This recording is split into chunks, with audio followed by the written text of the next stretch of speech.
Welcome to the Making Sense of Politics podcast with Kate and Nancy.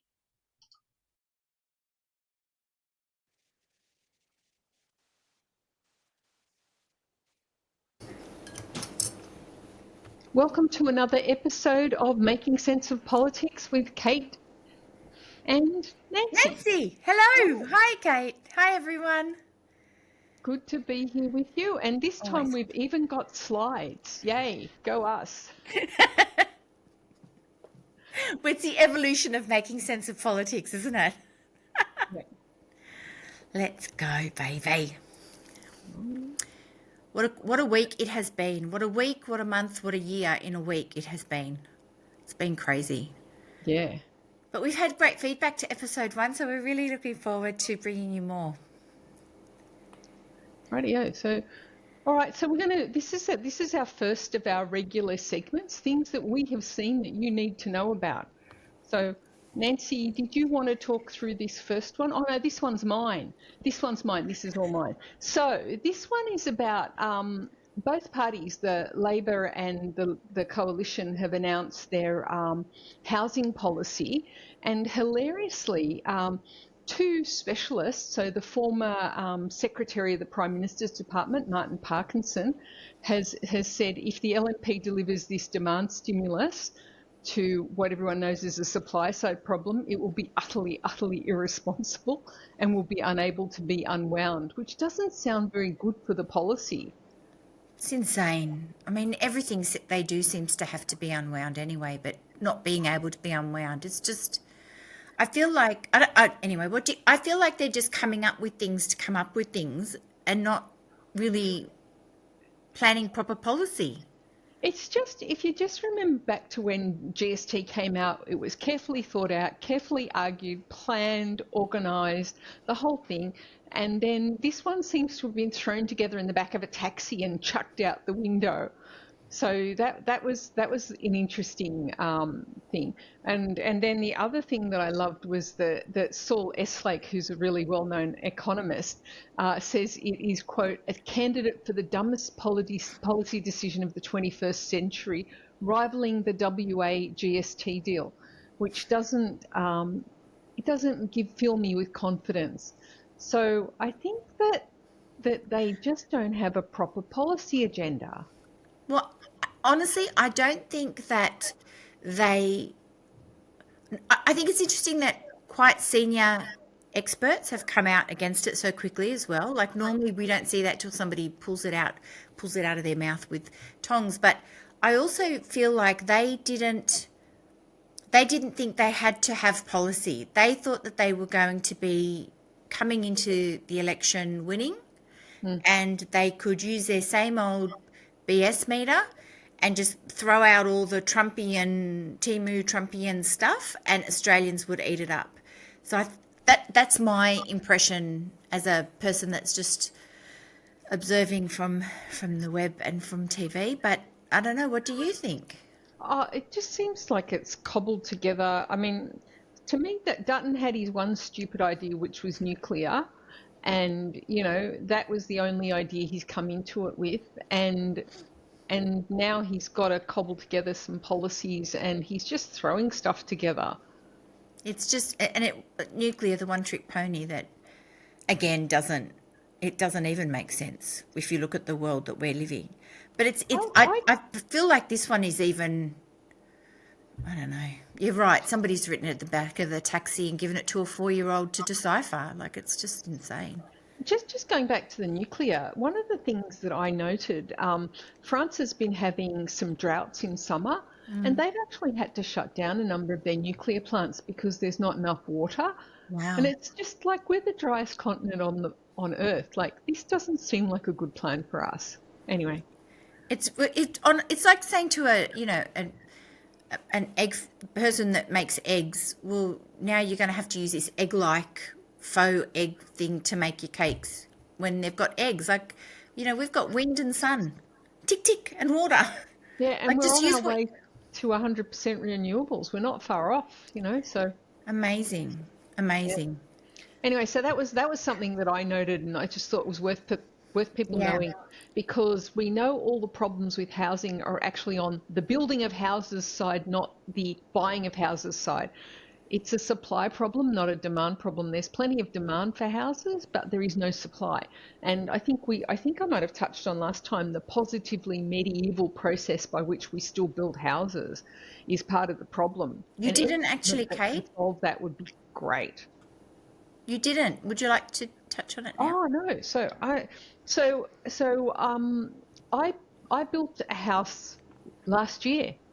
So I started in 2023 and I was literally horrified by it. Um, so the average house build in Australia is 240 days, and that's a really long time. And it's almost a year, and so most of them take between 240 and a year. So that's, and the way it happens is people come and randomly do stuff for a day or two, and then they go away for 2 months. And then they come back again, and it's just the most insane process. Instead of all coming in, building a house, saying it's done, and walking away, they do it in dribs and drabs over basically a year, which is just crazy. Did you have a builder? Yeah, we had a builder and everything, but that was Not what was very helpful. happening. But so to me, the supply side needs to be fixed and the process. So one of I, the things sorry, that I was I just did. going from a Bricky's wife's side, from our side, we we have the issue of um, things not always being ready either. So we'd be ready to go, then a builder would go, oh, the bricks haven't come, or the electricians took longer, or so that sort of dynamic. And then you go, well, I can't come back Thursday. I'm going to now have to come back next Wednesday because I've now got to we've got to give the work guys that we've got here working, we've got to give them work even though you're not ready. So it becomes a juggling act. And I think exactly what you're saying. So, I think 230 days is very short because normally what we're saying is that we could be from beginning to end of a residential a year and a half, really. Yeah. But there's two parts of that. One is materials, one is cash flow, builder cash flow. So the builders have to work with when they get paid, and so it's not as back in the day when we were kids and we built houses or friends built houses, it was much faster because you were able to get trade, you were able to get labor. So that's the other thing too. It's really hard to get people to do things at the moment. There's a real shortage of material, and everything is so expensive, and a lot of things come by ocean. And then given like the realities of a small business and a tradie, you have to then balance where your work sort of goes. So it really can blow out. And then the paperwork, and then all of that sort of side So goes with it too. that all supports my thing that it's a supply side problem. So we Yep, need to fix the yep, process so that we can build more and faster absolutely. than just these half-baked ideas that you can borrow money out of your super or whatever, which Oh, leaves you worse off and doesn't build the houses any faster. So anyway, that was that was my first one. So that I think that can was I a just ask you, Kate, about this? That's I've actually been meaning to ask you this for a little bit about this idea of take your super out to do this. I feel like we've given so much of what government should do is always put back on us. So government should be making sure that housing is available. Government should be making sure that healthcare is affordable. Government should be making sure that education is of a certain standard and there's support there for kids. But all these things seem to come back to then we need to carry a lot of the financial burden because governments haven't been putting in proper systems. Am I making well, sense? the governments used to. So back in when I was a child, the states had the housing commission, and the housing commission would build homes. People would then buy them, and the housing commission would use that money to build more homes. So the governments have actually largely outsourced that to the private sector, and the housing commission used to train tradies. So it used to bring its own tradies in, train them up, get them through their apprenticeships because it was a big employer. So because we got rid of the Housing Commission in New South Wales in particular, that used to build houses, and people would then buy those houses from the government, and then they'd repurpose that money to build more houses. But governments have in over the last 2 decades have turned away from that model and have just said the private sector can just do it. They're just going to do it, and so we'll just let the markets take care of it. And I just genuinely think it's a market failure because it's problematic because the markets can't do it as efficiently as government used to. And the other thing is that the planning process needs to be streamlined. Absolutely. So, and that's a state issue. That's not a federal issue, So if we're talking about this election, they're trying to make moves at the federal level that will help people buy homes. But the thing I've said is it's not a demand issue, it's a supply issue. You can't buy a house. Like, go and try and build a house. And the builders that are out there are building them as fast as they can. Absolutely. And there's an awful lot of building going on. If you just drive out west of Sydney, where out west of where I live, there are whole estates going up now. So there's a lot of building happening, but it's not happening very efficiently. It's not happening very effectively for the reasons that you pointed to. So, the lack of trades, the lack of effective coordination, the materials not being on site when they're needed. And that was the thing that a housing commission could do because they were vertically integrated. So they were like Apple. They owned the entire supply chain. Which makes sense, right? Because government is there to provide those services. Businesses are there to make money. So when you've got privatization happening where people then focus on profit, it's not around delivery and service. Well, this is the big problem with privatization, because we've seen an inordinate amount of privatization over the last 30 years. Yeah. So privatization was supposed to make things better and cheaper for the rest of us. And it has not delivered on that. In England, where they've outsourced all their sewage services, they now have sewage on the beaches. It's just an endemic problem because a for-profit provider has no incentive to look out for the people. And this is the big problem. There are some things that I genuinely don't believe should not be public services. Absolutely. So some things should be public utilities that are run by the government. They need to be run efficiently and effectively by the government, but I don't think some things should be private. Yep. Totally agree.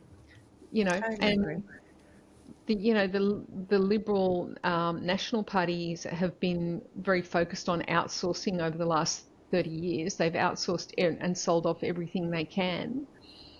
And I don't think it's been to our benefit, to be honest.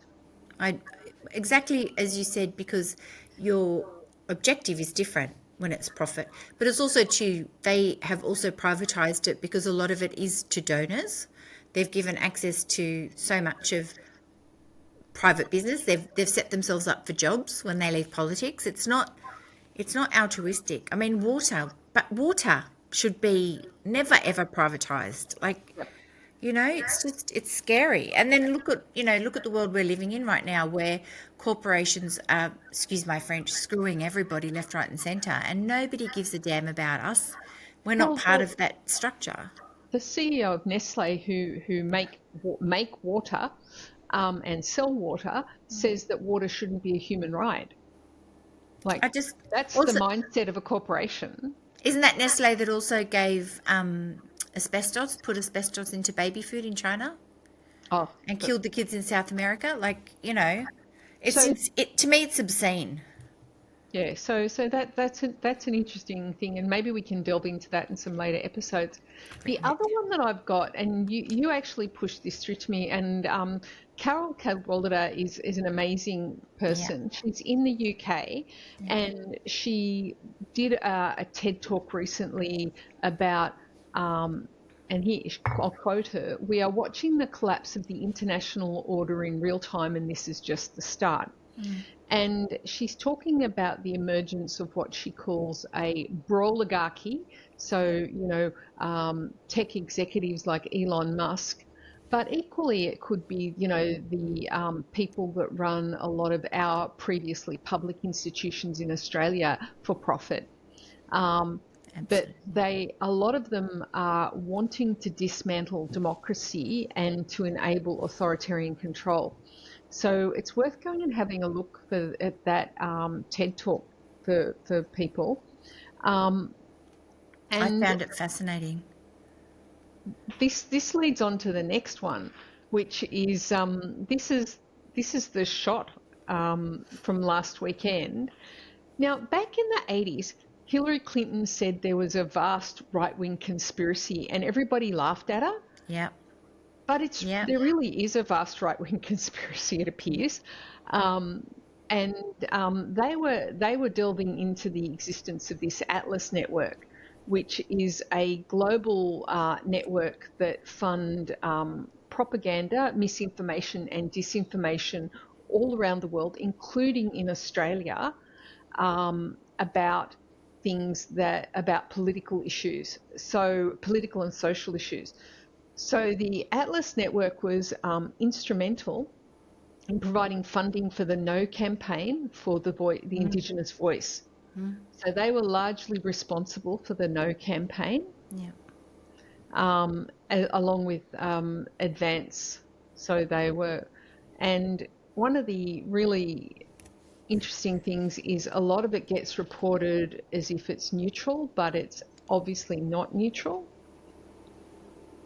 It's also the institutions that they create that seem to have tens of thousands of members that have 6 people sitting in an office, have very official names, but are not at all legitimized or I highly recommend, and obviously we'll put all the links under in the description, everything that we discuss, but those two, that TED talk, so I watched that TED talk yesterday and then I watched the Sunday shot after and I was like, wow, like it's really good to know. Yeah, there you So go. the Atlas network, it's helped to fund a lot of US think tanks. And before COVID, I used to spend quite a bit of time in the US, mostly in San Francisco and LA. And a lot of the big foundations that they would founded or funded included the Heritage Foundation. So the Heritage Foundation are the people that wrote Project 2025 for the Trump election. The Cato Institute, so really quite right-wing think tank. Heartland and Competitive Enterprise Institute, and they've buddied up with really well-known multi-billion-dollar donors like Charles Koch and Richard Scape, and they've also buddied up with fossil fuel companies. So a lot of their misinformation is not just about socially conservative matters like anti-abortion. Uh, they're against women's rights. They're against abortion. They're against proper medical care for women. They're very much in favour of fossil fuel and very anti-climate change messaging.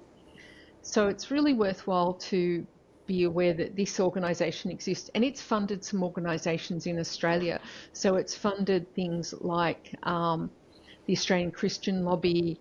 It's funded some think tanks here. So there's a bunch of stuff that they've funded.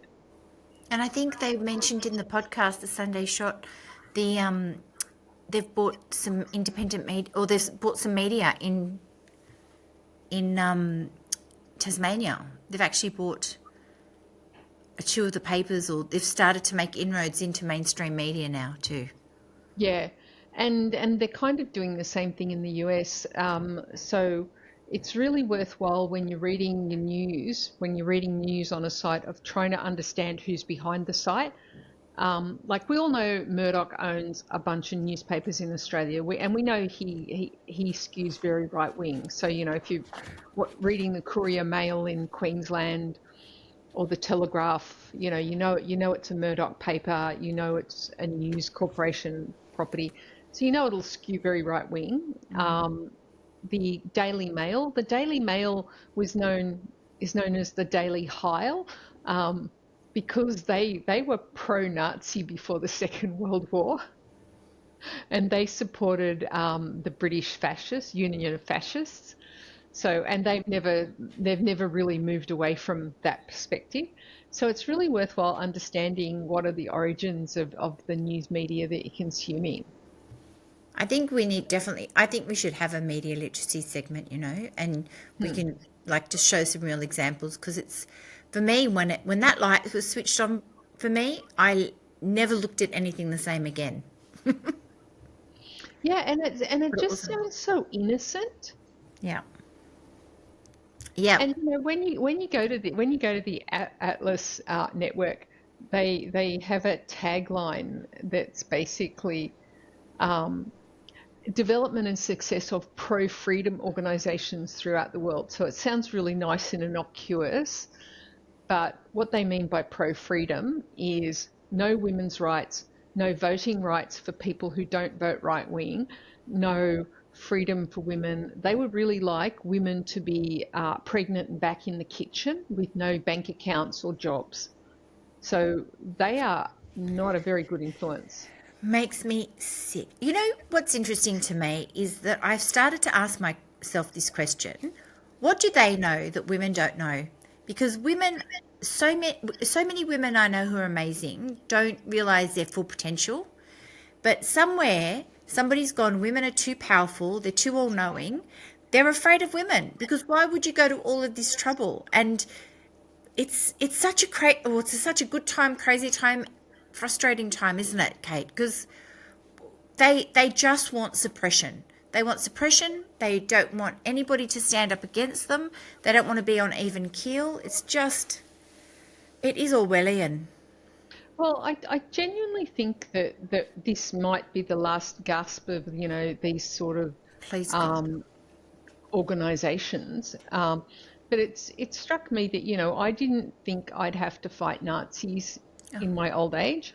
But it's just become obvious that you need to fight Nazis every day now, so the fight's never done because they never go away. They're always out there. And so, they support yeah. white supremacy, Christian nationalism, and anti-women and anti-diversity messages. And, like we've all benefited from all of those things, all of the work against all of those things, but Yeah. they want us to go back to 1900, 1800. but something like that. we grew up like I grew up thinking, what, women's rights sorted. Immigration, people of racism sorted. Like all these things that for the past 100 years people have literally died for.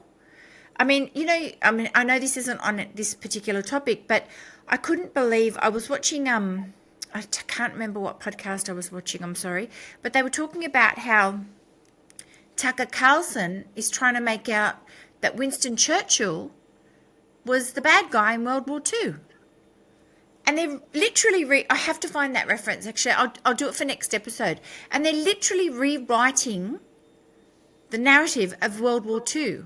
And stupid people, because what else could they be, are believing it. Like, Yeah, because I saw a stat the other day that 52% of Americans only read to fifth grade level and are not capable of reading a simple story to their children. So, but this is the Atlas Network. These far right wing yeah, organizations in America have been fighting education in America. So they have a dumbed down population. One of the things we need to do as Australians, though, we need to look at our own culture and yeah. our own world and go, do we want to be like that? Do we want to run the risk of us having an undereducated population that can't make informed decisions like Americans, because that's No the only siree. explanation.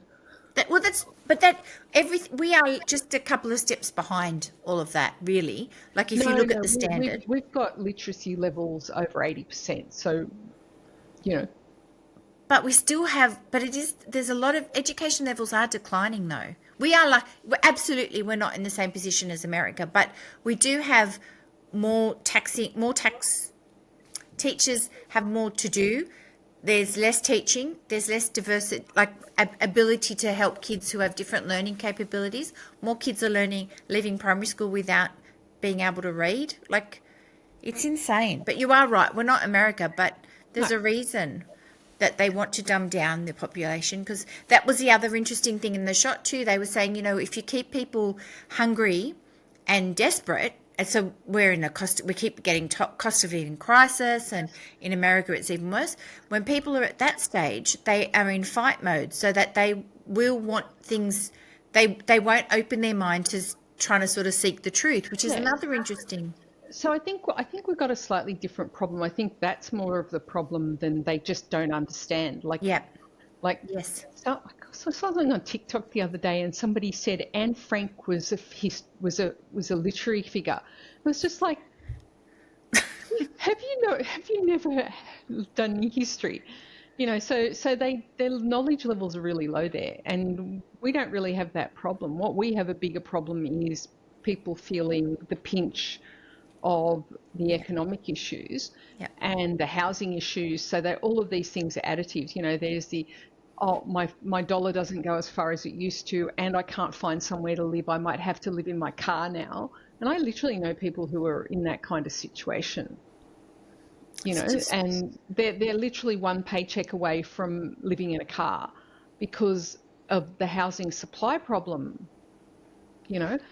And So but it's also too then going on the other side, going, shouldn't we have a government that goes, okay, this is the problem. We're not going to be able to build them as quickly. What do we do? Small housing, container housing, like, okay, so we're not going to be able to get that done, but what can we get done in the meantime? well, it's interesting because there can be market solutions. So a friend of mine in the southern part of Australia, she's actually identified that women over 50 are more likely to be homeless. So she's Yeah, exploring doing a tiny house estate, so that people can come in, rent those, and then hopefully then move on to another place. And then, so that's that's the great. kind of thinking that we need to start to think about, to do that. But one of the challenges is zoning, so it's the Mm. planning restrictions, and she's just trying to work her way through that at the moment. So it's an interesting challenge. But I think we need to look at our values, and like what kind of country do we want Australia to be? Yeah, And I don't really want it to be like America even before Trump. yeah, Like, agree. I don't want people working for tips. Like, that's just a preposterous situation. I want a person who's waiting on my table to earn a living wage and not need to perform for tips. Absolutely, Yeah. absolutely. And healthcare, this is the other thing that we're slowly moving to, that healthcare is expensive, even if you have health insurance. And if you don't have health insurance, it's even worse. Like, there's other, but even homelessness, Kate, like, what you were saying, during COVID, they found homes for everybody nearly. And then now we've got this situation where we've gone back to, how can people be homeless in Australia? I Mm. remember the first time I saw a person sleeping in the street when I was a kid. Like, I remember it like it was yesterday, and I was in shock. How could that happen in Australia? Because Australia, we're the lucky country, and I couldn't marry those two things together. A person living in the street in the lucky country, Mm. Yeah. it's insane. But I've written that one. Yeah, values I think are very. I think Australia is a little bit off track, but getting back on track. But I agree with you. I don't ever want to be America. If you want to be America, go to America. Yeah. Yeah. Yeah. All right. Now, this other one, Yeah. and it leads on from the one with Carolyn Cadwallader, where she was talking about oligarchs Yep. um, trying to drive policy. So Peter Dutton has proposed that he wants to do a new Doge-like government efficiency program to be headed by Senator Jacinta Price. Now, Senator Jacinta Price has had findings against her, I think, 14 times for doing dodgy stuff with her parliamentary finances, but she's going to lead the initiative on government efficiency, which I thought was really interesting. And she's she's there in her Make America Great hat again. And she's, obviously been inspired by Trump and by Elon Musk's Department of Government Efficiency. And I'm all for efficiency. Yeah, I'm a me Six too. Sigma black belt. I'm all about efficiency. But I Are you? didn't, I learn a new thing about you every time I talk to you, Kate. Of course yeah, you are. yeah. So Jacinta Price is not the person I'd put in charge of any efficiency initiatives that I was setting up. Plus, how can So, she still be in Parliament? 14 times you've misused your funds. I don't. You and I have both had corporate accounts. We've both used our own funds and corporate funds 14 times. yeah, yeah. Anyway, sorry, Slow back to Maggie. learner. So and the other thing is, this is all very, very heartily endorsed by Gina Reinhardt. And I'm always suspicious whenever Gina Reinhardt's for something, it can never be good for the rest of us. Because remember, she wants people working for $2 a day. And I always remember that. How heartless, how ungracious. You're born with all of that, and then you still think people need to not have any money. Because again, when you're poor, you take whatever work you can get, right? Hmm. Like, it's just, see, keeping people poor and uneducated is all for the greater good of corporations, not But themselves. let's not forget her father. Her father wanted to nuke the Indigenous people in Western Australia because they were inconvenient to him for his mining operations. Like he literally wanted Yeah. to nuke them Apple doesn't fall or far breed from them the out tree, of does it? existence. Yeah. That was the other thing he wanted to do. So, that Sorry? apple, he literally proposed that we should breed the Aboriginals out of existence in Western Australia or drop a nuclear bomb on them. I knew about the breed them. Oh my God, that's Yeah, he was not a disgusting. pleasant person, because it was inconveniencing his mining operations and he didn't like them. So she, as an apple, has not fallen very far from that tree. The interesting thing, her kids don't talk to her, so maybe that apple tree won't keep fruiting. Yeah, well, didn't she do that case to try and break the family trust? Yeah, Yeah. that was quite What a strange. gem she is. But it's so interesting because she, from the I mean, she's been at Mar-a-Lago. She's Yeah, photographed with Trump. She donates to Trump. She openly donates to Trump. Then she did that which speech is that not legal. Like donating to other people's countries' campaigns, I'm pretty sure isn't legal. Anyway, maybe she bought some residency. Isn't he giving green cards away oh look, for a few million dollars? you can do it through corporations because Yes. corporations are people too. Are they? No, but he actually he proposed that. He proposed that for $5 million, if you give the government $5 million, you can have a green card. Isn't that good for the Russian gentlemen who want to set up a new home and for Gina Reinhardt? But it's just, but so she's been there. She's done all of that. She comes back, and she had that what was that sign that she had on her back? Make coal great again. Hmm. When she did that talk, make coal. So she's openly come out and said fossil fuel. Here's my question: we know scientifically that the Earth is heating up, and that fossil fuels are killing the Earth, and that for the next 50 years we are in a very, very dangerous time for people to be able to live as we have lived for the past 50 years on this planet. But fossil fuel companies don't care. Is it No. because they're not going to be around? Or Well, I think there's two things. Well, no, there's probably three things. So the three things are probably one, they want to make money now. yeah, yeah, Two, I think that they have some kind of magical thinking that we will invent something that makes it all go away, yeah, which we haven't and might not happen. And then there is the thing that there is there is a logical bias that people have that called the normalcy bias, where you believe that things will stay the way they are even though they've changed. So yes, you cling to yes. the how it was before, and you can't admit that things have changed. And I think that those three things all play in together. And they do live in some sort of bubble, don't they? These people, they're not in touch with reality on any level in the Well, real world. like like there was recent news stories about the terrible bleaching at Ningaloo and the Great Barrier Reef. Like they're not going to bounce back from that, and that's like they're the canary in the coal mine. And we're already seeing all of this rain that we're getting. That's from the hotter oceans. Yeah.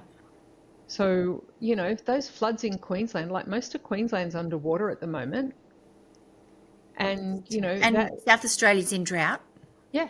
So, you know, but the thing is that, you know, they always attribute these things, oh, that's just a local thing. That's Yeah. not climate change. That's just Queensland floods. South Australia's always been dry. But in South Australia, they had the Goiter line, wasn't it? Where they drew a line across the state and said, north of that, you can't farm. Yeah. That's moving south. Yeah. That line that you can't farm is moving south. In such a short time. This is the other thing too, you know, things that we see change over hundreds of years, we're seeing in years. Like it's insane. But it's I mean, I had the air conditioning on today in Sydney. It's April. Yeah. Like it was so hot and I was running around and I thought, oh, I don't want to be, you know, all stressed and hassled for our podcast, and I had to put the aircon on just to cool the house down. Like it was just, and I'm like, it's April. Good grief. It's going to be Easter in a minute. But these are the kind of things that we're going to have to do. And it's all right for me because, you know, I've got solar on the roof. So what I'm doing is not burning coal. But if you haven't got solar, you're adding to the problem every time you choose to do that. Yeah. So it's a really big cycle. And Gina Rinehart's a bad person, in my personal opinion, for trying to perpetuate this for her own benefit. So It's just blatant lies. And this was the interesting thing too, that, you know, and then so Gina comes back from the US and yay, let's go, let's do, she said, let's do what Trump's doing. We're going to do that here. And Dutton's like, yay, on 60 Minutes, I really admire what Trump's doing, great job. Then has a backlash, and I think he was shocked that Australians didn't share his opinion. And he then has stepped it back, hasn't he? Oh no, we're not going to be like Trump. No, we're not going to be. We're not going to be like that anymore. And so the next slide we've got, but it was interesting because one of his own picks comes out and actually said it in straight out words. We will be implementing DOE, Department of Good and Evil. A lot of people. What is it? Department of Government Efficiency. Real, but it is the Department of Good and Evil in the US. They've made such a mess. They've fired people. They've tried to rehire people. They've taken money. They've broken into systems. They've broken into people's data.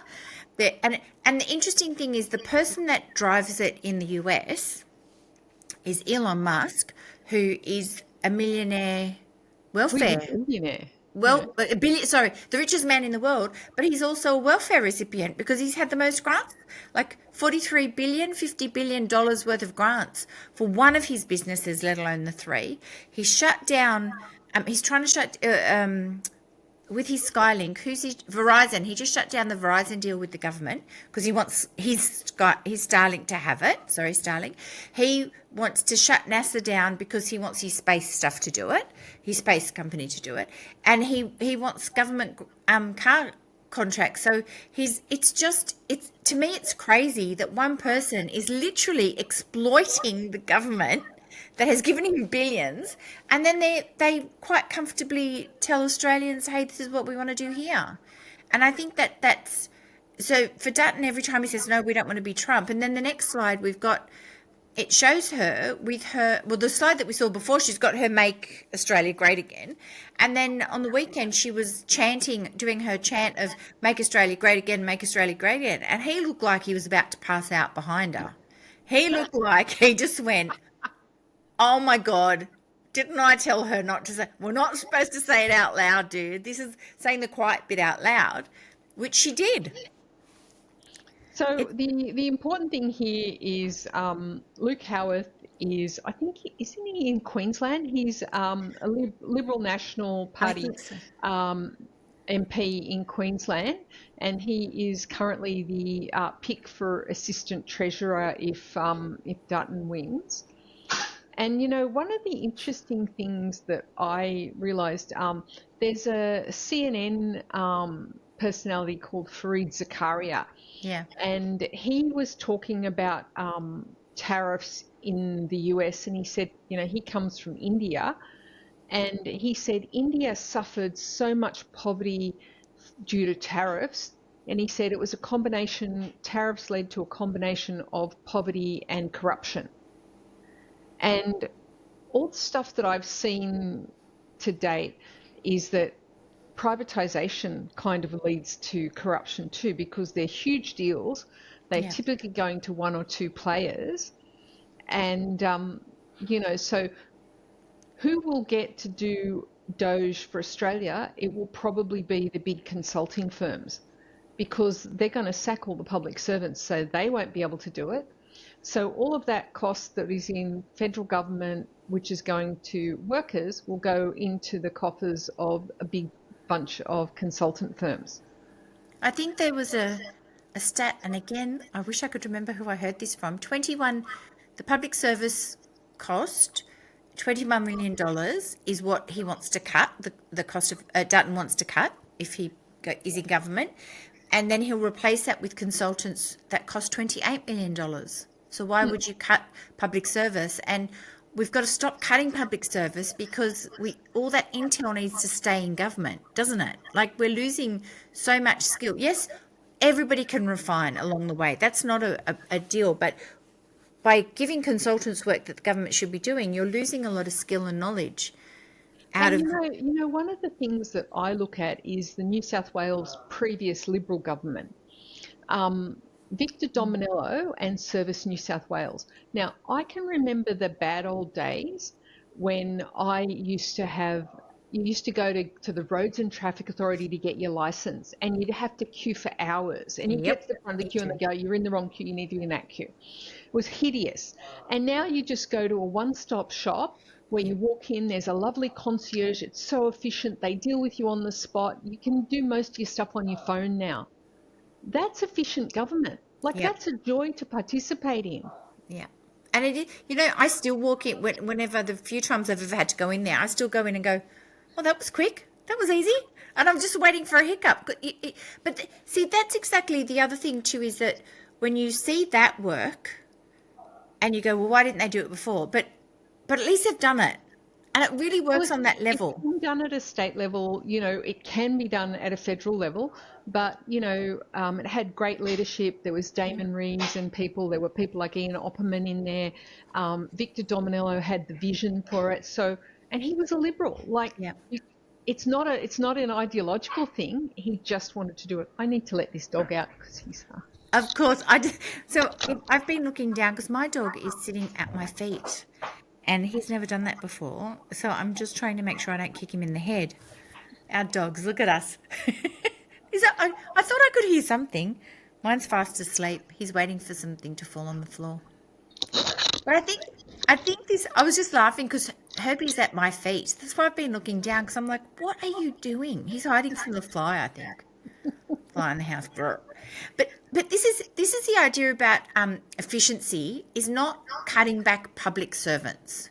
Efficiency is figuring out how to get the customer, the constituent, through the process, getting them what they need as fast as possible, fewest touch points along the way, easiest to record. I feel like that's a really 1932 thing to say. We've got to cut staff. Things take long enough now. Imagine cutting 41 million people. And he wants to cut. That is why I think the Service New South Wales is such a great example, because the Liberals did it. Everybody loved them. We all loved Gladys Berejiklian. We all liked Mike Baird. Victor Dominello was amazing. They were all really good leaders. It's not a party political thing. It can be done by either side. Be lovely to see Service New South Wales being possible for federal government services. Wouldn't efficient services be amazing? Just we're talking about it like it would be like a wishful thing at Disneyland, when it really should just be a basic way that it works, right? And we'll get there. I put it on the wish list.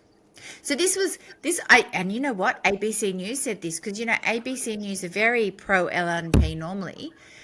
But I really love this because she's standing. This is his face. She's make Australia great again, and he's just gone holy guacamole. Look at he's stopped breathing. I think his I heart think he stopped for a has. minute. That was funny. It was brilliant. This I thought, we keep talking about. I know Saturday paper you love, and I'm learning. I'm a new person on board, but I love it too. And I mean, David Pocock. To me, it's no secret. I admire all the independents. Number one for the He's crap that doing they get pretty to, well for a footy player. right, right, like a person with a decent person too, because he really just gets to the basic needs of people. And yes, he played football, so but see, he played the one where they don't really wreck your brain, didn't he? Not the other one. But I love this because he talks about why the story talks about why it's so important that we do have a crossbench that really helps decide. But to me it's like the moral bar between politics, bipartisanship, where if you have this crossbench, and if there is a minority government, which I don't know, depending on the day, people say it's going to be or not. Be interesting to hear what you think, Kate. He really talks about how it can be that they can make some real change on the crossbench if there is a minority government, and this just goes through and I'll share it again. I'll share the clips. I'll put the clips in, but it's such a nice way for it to be explained in really easy speak, like non-political speak. But it says David Pocock wants a far greater slice of Australian gas export income. Duh. Like, why don't we have it already? But anyway, here we go. Yeah, So yeah, you I talk about don't. like I why don't understand that. like on what planet do you go? I'm going to give you everything. You give me whatever you want to give me, royalties, whatever. Good luck. Rip up the country, cost me money, and then they're going to come and call you and me for hex debt. Like anyway. Sorry. So through petroleum resource rent tax and the reform of capital gains and negative gearing tax breaks. I think that's all great. And I do think if they can all get nicely re-elected, I think this is a reality. I think this is something that can really had moves made to it. What do you think? Well, it's interesting with the reform of capital gains and negative gearing tax breaks, going back to what we were talking about housing, those two things, if they're implemented correctly, so all the people who are in them now, they get grandfathered in, but all new stuff from a date, going forward Yep. doesn't get it. That's the easiest way. So nobody who's got it suffers, Yeah. because we don't like suffering. We're not good at suffering. Would be a really positive thing Yep. that would really help to address some of the supply side issues. So I think that's a good idea. And it's just a no-brainer that we should be getting a slice of the tax. We should be getting export income from our LNG. That's just preposterous. Is it Finland? Finland taxed the fuel companies. I'm sure it's a fuel properly. No, Norway. Sorry, Norway, Norway. and did away with provided free university. Sorry, buddy. And all the nice things they've got in Norway come from their petroleum taxes. So, it's a really good way to do it. And that was kind of the inspiration when they established the Future Fund, that we'd be able to do things like that. yeah, But nobody wanted to put any export income on the gas. And the other thing we didn't have an Australian reserve. So I'm pretty sure WA has a reserve, so they keep some for themselves, which allows them to keep prices down, but we don't have it for the whole country, and so that would also probably be a good idea. it's like making cooking for 3 days, but not feeding your family. Like, it doesn't make sense to me. Just, it's crazy. And I think I really admire, he does a lot of really good. He raises a lot of points that you just go, why aren't they doing that already? And a big one. I think I've definitely seen Allegra and Monique Ryan talk about the decorum in politics, which we talked about last episode. Just some really good basics to try and bring back. To really, it sort of is like resetting income, government funding, processes. To me, it just makes sense. So I really like this because it really just gives you a great snapshot of what independents are asking for and wanting change for, as opposed to just going, oh, just, they just want the climate.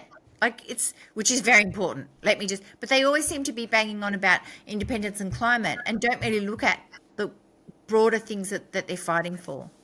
Yeah, well, I've always I thought Pocock was very sensible right from the first time I saw him start running as a candidate, and he hasn't disappointed me like some of the others.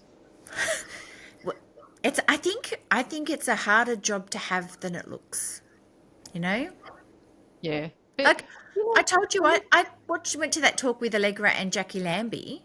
oh yeah, that looked amazing. It Jackie was was amazing. I really like her now. I never liked her. me too. Oh, no, I I always thought she was a bit of an walked out idiot. going, do I like Jackie Lambie? Like, I know.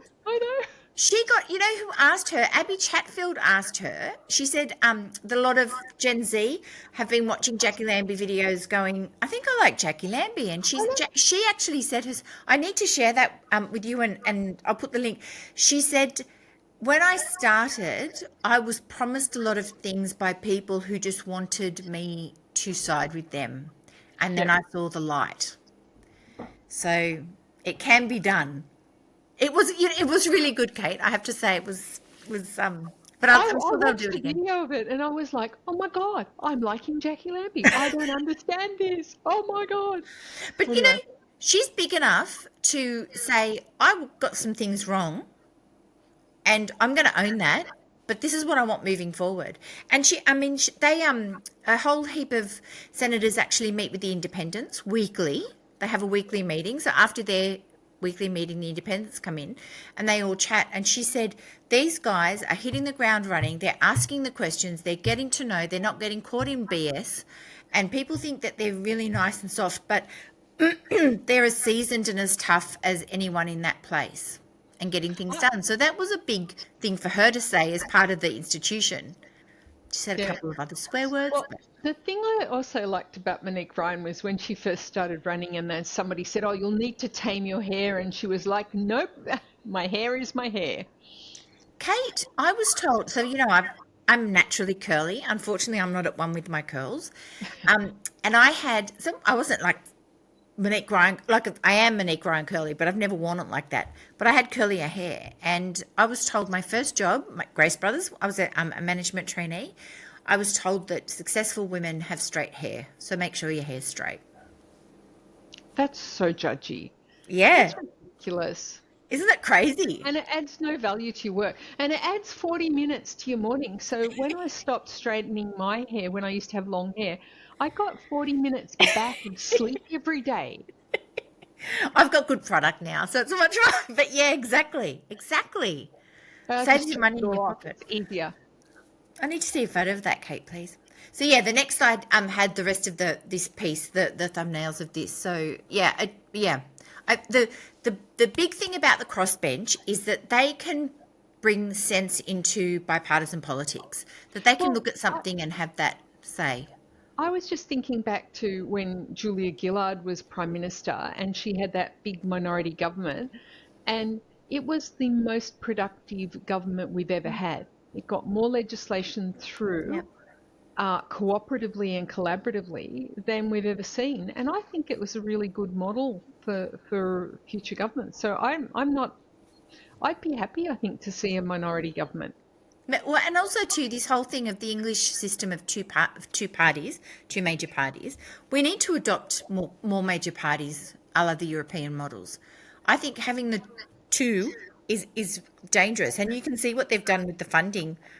They both sided against the independents for funding. Well, I think that's kind of in our hands. Whenever we vote all in for either Labor or Liberal National Coalition and they get all the seats, they do stupid things with it that piss off half of us at least. So I think it's a much healthier world when they get them, they get some, but the independents get some too.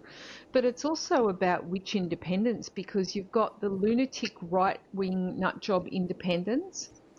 You've got the, trumpet of patriots or whatever it is. They've actually got Trump in the title, Kate. I know. And Clive Palmer said it spells top. So T-O-P, trumpet of patriots. Oh my God, how does this man have millions? It's just... Yeah. But, he's got money, so money buys a lot of nice things. Yeah. But, so not all independents are equal. So people really need to look at the independents they're voting for to see if they're going to be doing the right kind of thing, or are they just shills for the right-wing nut jobs? Correct. Because I don't like them. And you're right. So can I preface that with the independents I support are the Pococks and the Climate 200 community independents. They, I think, are the ones that have their eye on the ball. They're not serving a master that we can't see. Well, the other thing about most of those teal candidates is back in the day, a lot of them would have been your bog standard Liberal National Party candidates, but they're not anymore. Yeah. So the Liberal Party has moved rightwards and they're no longer acceptable in the Liberal Party. And that goes back. So under John Howard, he did a big purge of the moderates because I was part of that. So I left the party back in those days. And there was this huge purge of the moderates in the Federal Party. And so they haven't been a moderate party since the mid-90s. So they've been moving further and further to the right since then. And, if you look at people like Allegra Spender, like she should have been a Liberal Party candidate. That was just preposterous that she wasn't. Like her father and her grandfather, I think. I know. And it's interesting because I think she would never have gone into politics had the decline and the split not been so great. And Howard is the same man that took housing as a basic need, right, to an investment opportunity. So, it's not an accident that things started to split and society started to do that. But I do feel like most people, if they really look into themselves, are centrist, unless they're racists and bigots and sexist morons. You're mostly centrist. Want to be healthy, happy, good community, roads, transport, peace on earth, nothing too sort of radical. But I feel like the Liberal Party really, and I mean, you look at Dutton now with his, hardball on nuclear and all of his talking heads still going on about nuclear, and then they're like, yeah, we love Trump and we love Doge. They live in a space where all of that is facilitated and everybody's like, that's all normal. They don't live in our world where we're going, are you freaking nuts? Tariffs are attack. How many houses has he got? He's got $30 million $30 million worth of his daycare, his school, the nursery school business, that's worth $30 million, and his home is $3 million. Not bad for a ex-police officer. So, and there's actual research, there's actual university research that basically shows that as people get richer, they become more sociopathic. So they become so disconnected from normal people that they live lives that they can't imagine what other people's lives are like. And so I think that's a really interesting thing to just keep in mind for ordinary people, that anybody who's really rich doesn't really remember what it was like to struggle. It's like when you see, doesn't know what it's like to be one paycheck away from living in your car. And and you look at Jackie Lambie, she's been in that position, and she talks about that, and she knows people who've been in that position, and she's a vet, and she knows vets who've been really hard done by, and she is so protective of vets and their rights and their services. And you don't get that if you're a lifer. Like you said in episode 1, a lot of politicians and a lot of their staffers have gone to university, done their course and gone straight into politics. Whereas we need people with that real life experience. Like you said, the builder, the baker, the candlestick maker, like all those people need to be back in politics so that real decisions are being made based on fact and not, you look at the money spent on consultants. A lot of that information should be already within, politicians should know it, their teams should know it, they should be able to have easy access to information. But like you said, they're so far removed, they don't even have a point of reference for that. So it's a really, it's a dangerous place to be when, I mean, the US, Trump's parliament, what do they call, cabinet, are all billionaires. The most billionaires per cabinet in history. Like, that's just tells you where the priorities are. Oh yeah, if we're going to talk about Trump, though, we need a whole episode on him. I reckon we can't. Yes, we can't sorry, squeeze that in. I said the T word. No, yeah, we actually should do that probably in the next two, after the next two. But yeah, so that was just Pocock. This one, so this is following on from the Independent. So again, I've in case you didn't watch episode 1, I live in Wentworth, and Allegra Spender is my representative, and I'm very happy. She's amazing. When she came on the scene, I voted for her simply because she was not Liberal. That was my one thing had to be that you weren't Liberal, I'll vote for you. Then I met her, then I learnt more about her, then I volunteered on her campaign. I've never done that before in my life, ever.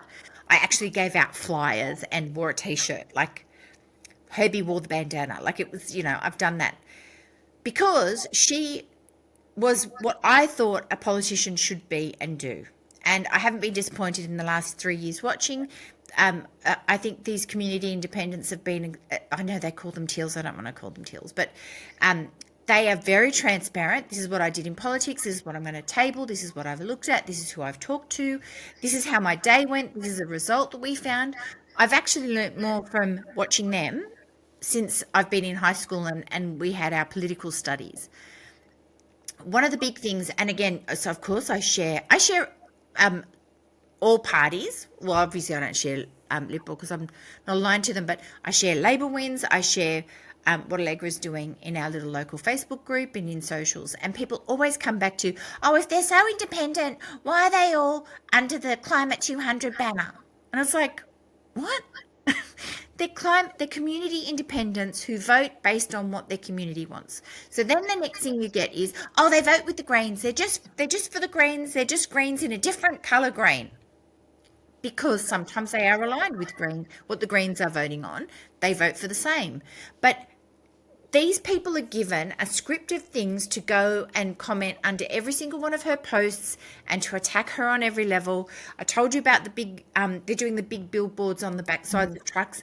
Yesterday, somebody posted, I think it was in Bondi Local Loop, does anybody know who is climbing the trees and the poles and cutting down Allegra's posters?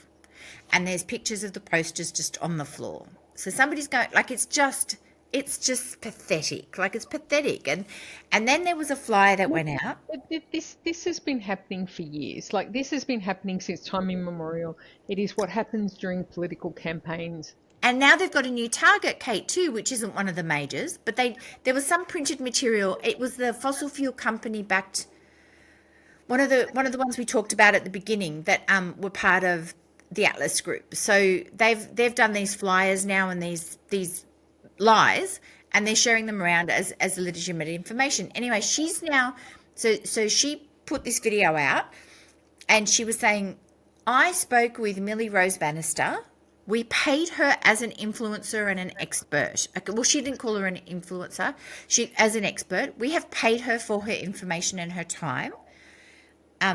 And yes, I'm working with her because I want to make sure that I'm getting this right for the community. And Millie Rose Bannister has created, her organisation is around helping, so giving us the tools to help people that we know who have mental health issues.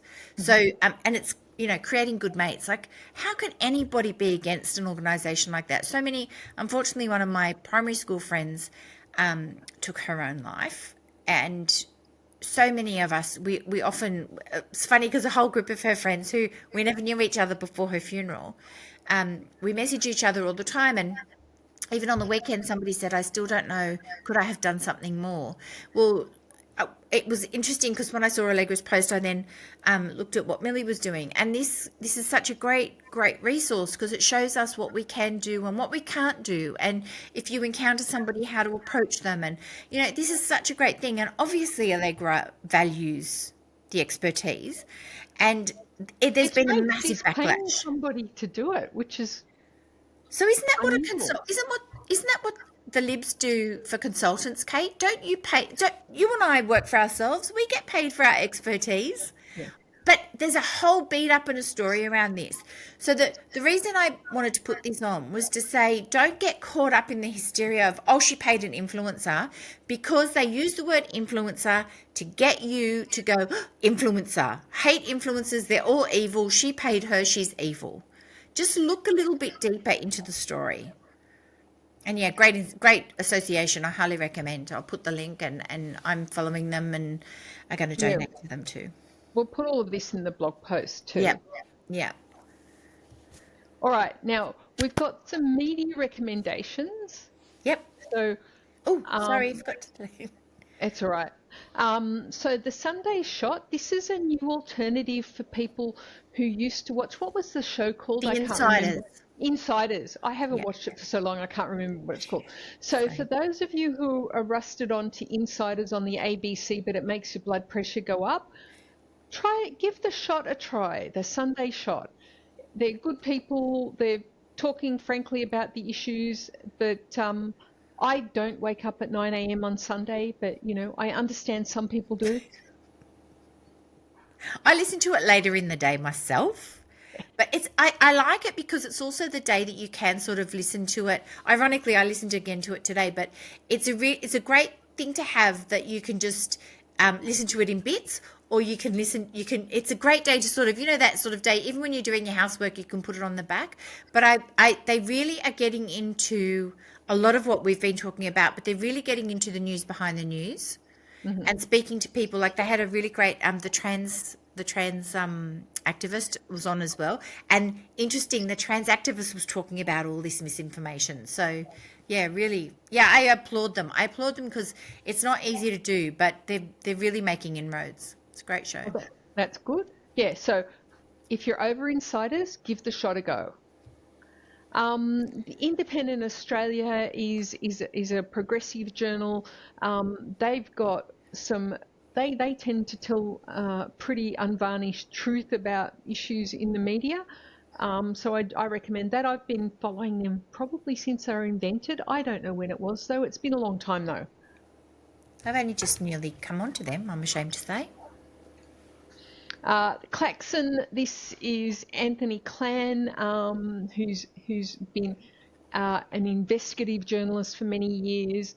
A lot of also good quality news. And if you're looking for an alternative to the Murdoch media, this one's another good one to get some different perspectives on the stories that are in the news. Proper investigation. And this one, this was one of yours, Danielic. We love Danielic. Love you, Dan. Shout out to you. Amazing. He does more. One person does more than half the media. It's his amazing work. But he also, not just himself too. It's not a race. He's funding a lot of advertising through donations. And remember the last, was it for the Voice? Was it the Voice, or was it the election that he did the billboard in Times Square? Was it the Voice?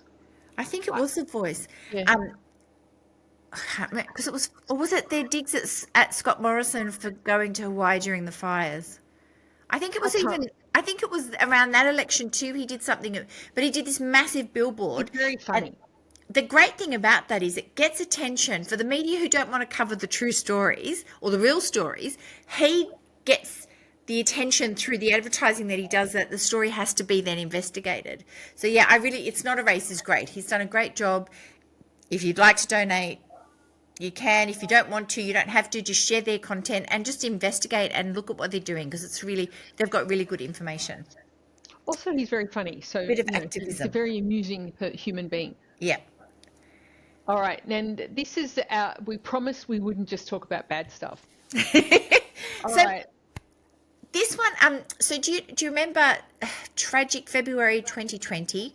The 4 cousins, 3 siblings and a cousin, were killed by the drunk driver out at Oatley. I have the supreme honour of knowing Bridget, who's in the middle there, of who has started Quattro Cafe, but she's the mother of Veronique, the girl, the cousin that was killed, so tragically killed. And I've put this here because a lot of people say, "What can I do?" And one person can make a difference.